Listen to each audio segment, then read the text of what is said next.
Thank you, Dean Twan, and to my distinguished colleagues and to the graduates. What a wonderful day. I want to say congratulations to you, your family, and your friends. Now, I also realize I have to explain why everybody else is in the wrong outfits.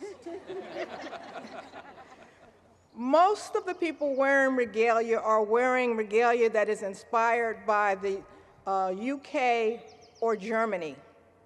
My regalia is inspired by Queen Isabella II, who in 1850 declared that Spanish universities would have the mozetta, which has a Moorish influence, and a cape instead of a hood. And you would know it would take a woman to put some lace on it. So, I'm grateful for the invitation to address you, graduates of my alma mater. And I'm ever mindful that no one actually comes to graduation to hear the commencement speaker, unless it's the President of the United States, a CEO of some major corporation, or a celebrity. No, I'm fully cognizant that the people in this audience are here to celebrate that some of these folks will actually begin to work for a living and will possibly move out of their homes. I think still others are happy to be here because they can actually have a date night with a partner rather than talk to the back of the head that's been sitting at a computer for 6 straight hours.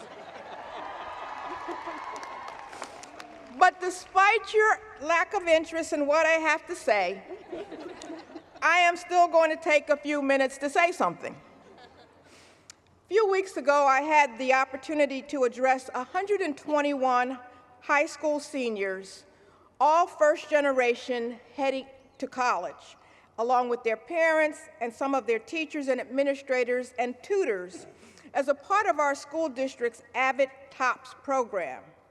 In my comments to the teens, I decided to appropriate some of their language to encourage them as they embark upon their college careers. So if you pay any attention to adolescent language, then you are well aware that our youth are very creative with language. They make up their own vocabulary, and those words may not make sense to us as adults, but they form a lexicon and world of their own, and believe me, that world makes sense to them. So some of their words and phrases in their linguistic repertoire are on fleek, turn up, low key, squad, fam. And one of my favorite youth culture expressions is stay woke. It grew out of the Black Lives Matter movement, and it speaks to the need to be vigilant and informed, especially concerning social and political issues. Stay woke is exactly the message I have for you as graduates from an outstanding public college of education. You are entering a moment you're entering the field at a moment where much of what we thought we knew about education, public education, and the preparation of education professionals are being radically reconstructed. So there are 3 things I believe that you as education professionals need to stay woke about. The first is the deconstruction of public education. Because of where we are in time and history, we've come to believe that public schools will always remain. But those of you who have studied the history of education know that we did not always have a public system. Indeed, as late as the 1960s, African Americans did not enjoy universal secondary education in this country. Today, we are seeing a host of other forms of education that look a lot different from what we knew as public schools. We now have virtual schools where students do not leave their own homes to earn a diploma. And of course, we have home schools where parents take the responsibility for providing education for their children. In a few states, mine included, we have private school vouchers that allow parents to take funds from the public coffers to use in private schools. However, on a grander scale, we have the rapid expansion of charter schools, not merely as incubators for public school innovation, but as direct competition to neighborhood public schools.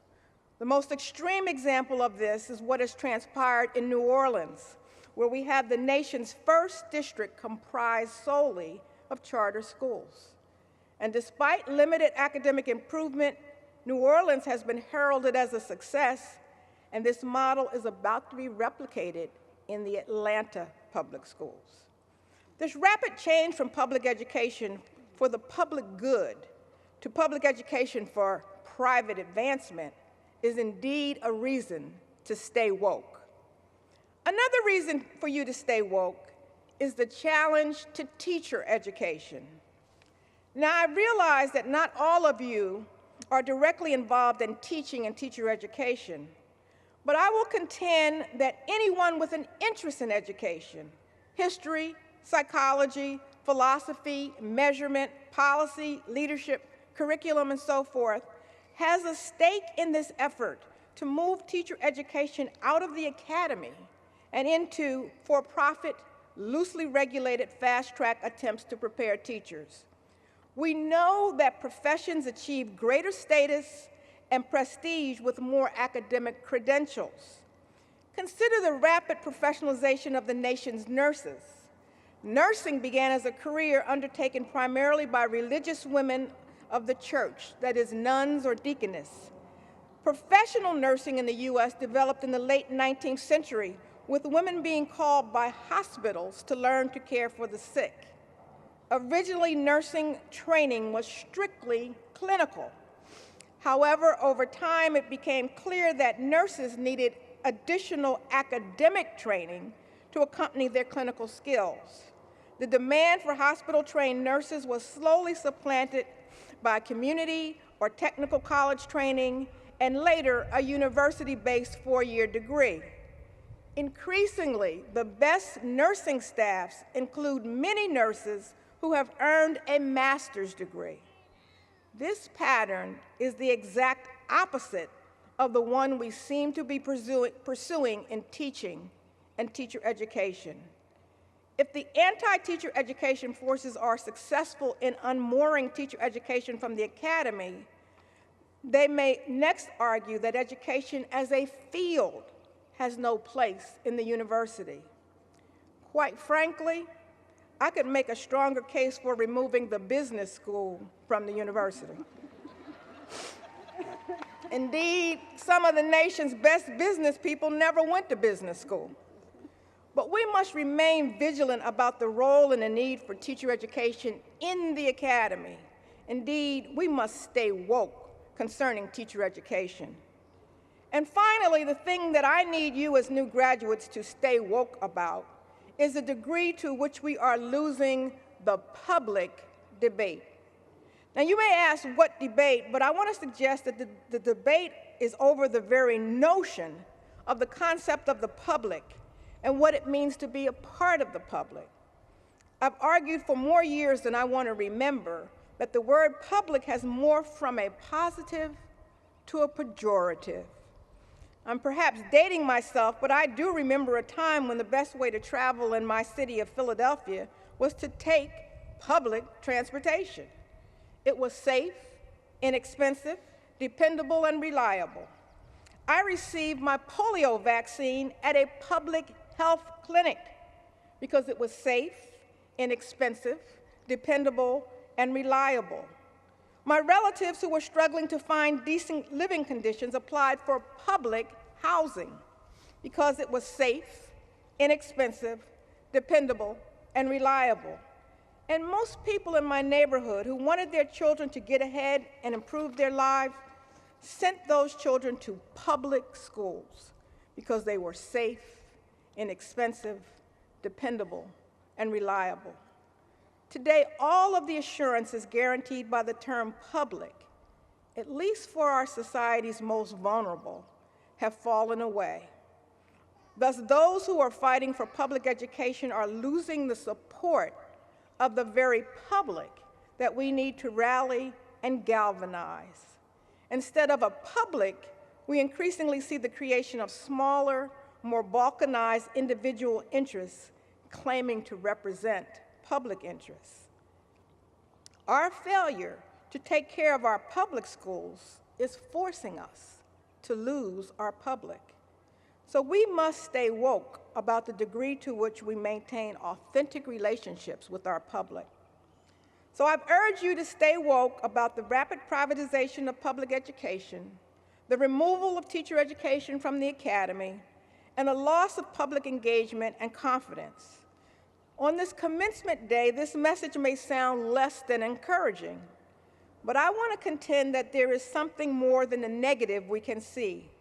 There is the investment that we must make in the kinds of educators that we seek to become. And for this word of encouragement, I turn to the words of the late David Foster Wallace from his classic talk, "This is Water." Wallace says, "There is no such thing as not worshiping. Everybody worships. The only choice we get is what to worship." And the compelling reason for maybe choosing some sort of God or spiritual type thing to worship, be it Jesus or Allah, be it Yahweh or the Wiccan mother goddess or the Four Noble Truths or some inviolable set of ethical principles, is that pretty much everything else you worship will eat you alive. If you worship money and things, if they are where you tap real meaning in life, then you will never have enough. You will never feel you have enough. It's the truth. Worship your body and beauty and sexual allure, and you will always feel ugly. And when time and age start showing, you will die a million deaths before they finally plant you. On one level, we all know this stuff already. It's been codified as myths, proverbs, cliches, epigrams, parables, the skeleton of every great story. The whole trick is keeping the truth up front in daily consciousness. Worship power, and you will end up feeling weak and afraid, and you will need ever more power over others to numb your own fear. Worship your intellect, being seen as smart, and you will end up feeling stupid, a fraud, always on the verge of being found out. But the insidious thing about these forms of worship is not that they're evil or sinful, it's that they're unconscious. They are default settings. They're the kind of worship you just gradually slip into day after day, getting more and more selective about what you see and how you measure value, without ever being fully aware that that's what you're doing. And the so-called real world will not discourage you from operating on your default settings, because the so-called real world of men and money and power hums merrily along in a pool of fear and anger and frustration and craving of worship of self. Our own present culture has harnessed these forces in ways that have yielded extraordinary wealth and comfort and personal freedom. But the freedom we all have to be lords of our tiny, skull-sized kingdoms, alone in the center of all creation. This kind of freedom has much to recommend it. But of course, there are all different kinds of freedom. And the kind that is most precious, you will not hear talked about much in the great outside world of wanting and achieving and displaying. The really important kind of freedom involves attention and awareness and discipline, and being able truly to care about other people and to sacrifice for them over and over in myriad, petty, unsexy ways every day. That is real freedom. That is being educated and understanding how to think. The alternative is unconsciousness, the default setting, the rat race, the constant gnawing sense of having had and lost some infinite thing. So let me close by saying to you, by choosing to be educators, You have taken that important step to operate beyond what Foster Wallace calls the default setting.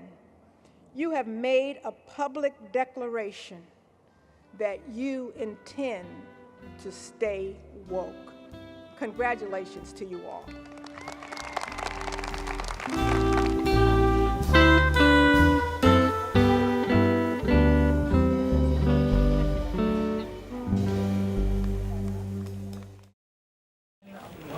Yeah, I'll leave you with their books.